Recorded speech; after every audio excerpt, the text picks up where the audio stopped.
In the community, Dr. Zdenka Hauner-Manley was a political refugee who escaped from Czechoslovakia in February 1981.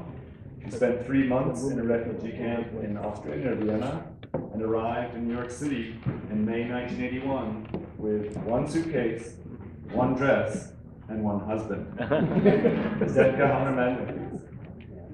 This is right.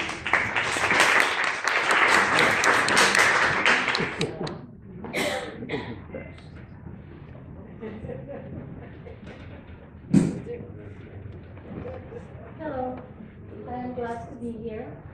You can see this is my first day. I like that. I grew up in communist Czechoslovakia in Prague.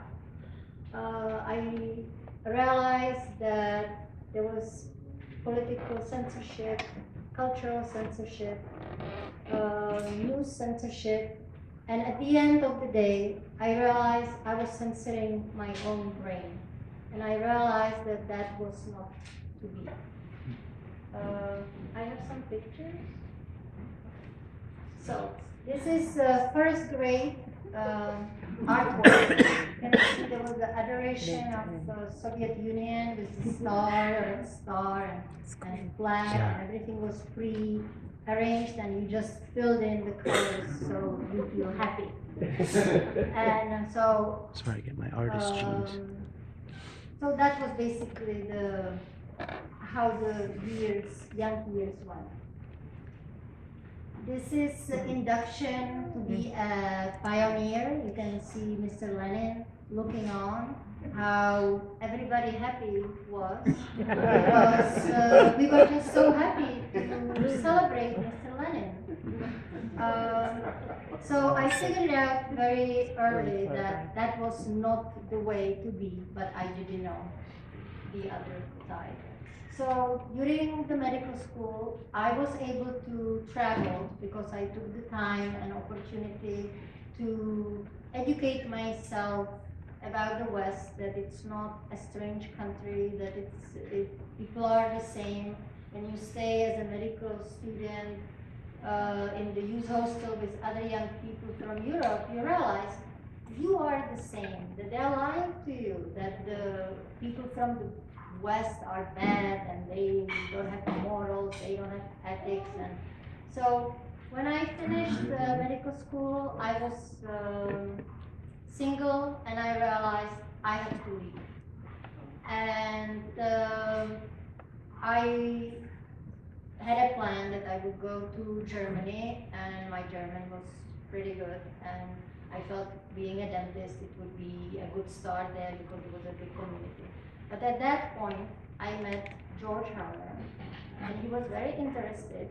And of course, that was the last thing I needed, a boyfriend to hold me back, because I was already leaving my family, my parents, my friends, everything I knew. But he was a really great guy. So we went, you couldn't talk about leaving with anybody if you couldn't tell anybody. So we went to Divoká Šárka, which is a suburb of Prague, and I told him, look, you're a nice guy, but I'm leaving, and and he said, well, I actually want to leave as well. So we realized that as a single people, university educated, it would be easier for us to get the documents, proper documents. So we bribed somebody in the bank to get the affidavit from the bank that we could exchange the money.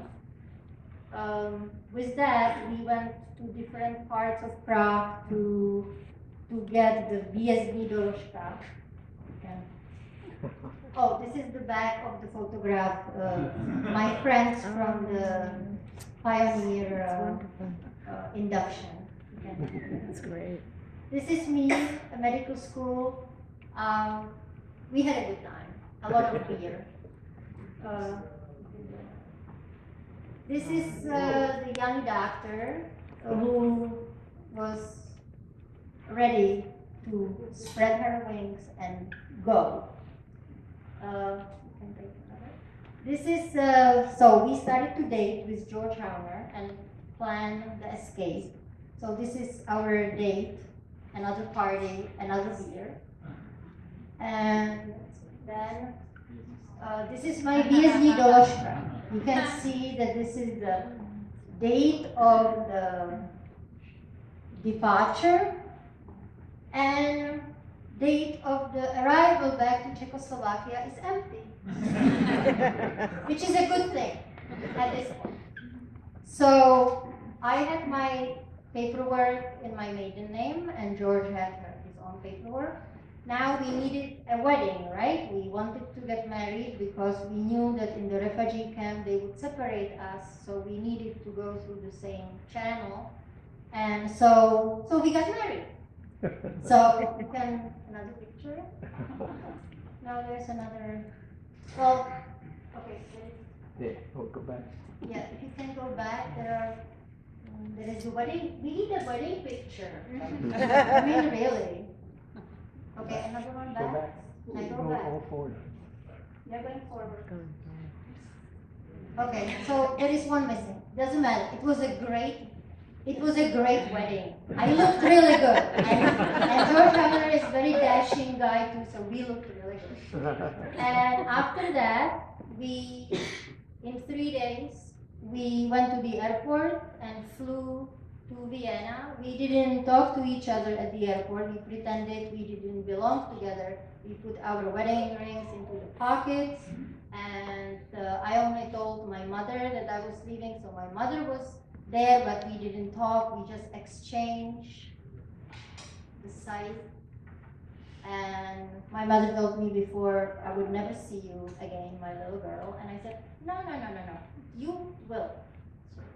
And so we were at the airport, we didn't talk to each other, we were afraid that there would be informers who would realize that put it together. And then we went to Vienna. We realized that we had to go to the refugee camp. So these are the pictures. I'm calling home my mother that I'm not coming home actually, which she knew, but my father didn't know. I didn't want my father to know because I knew he would go for interrogations with the secret police, and I wanted him to tell the truth. He really, truly didn't know. I was not very popular with that after he realized that I didn't know him, but it was for a good thing. We can go more. So this is in the refugee camp somewhere around Vienna, another one.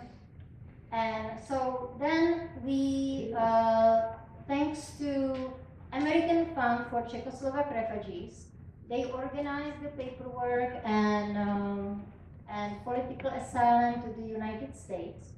And we arrived in New York. So this is the second day. Of course, it's Empire State Building, right?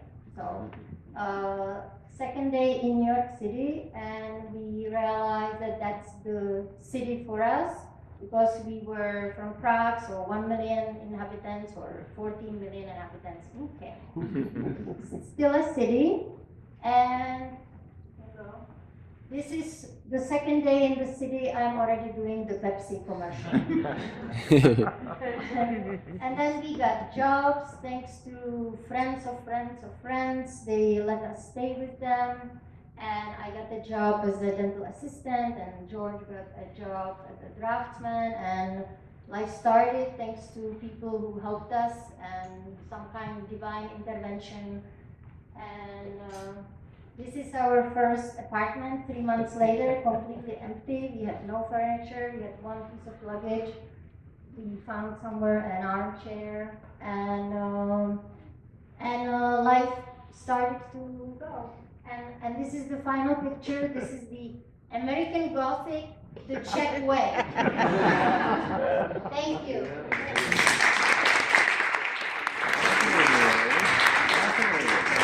Thank you so much.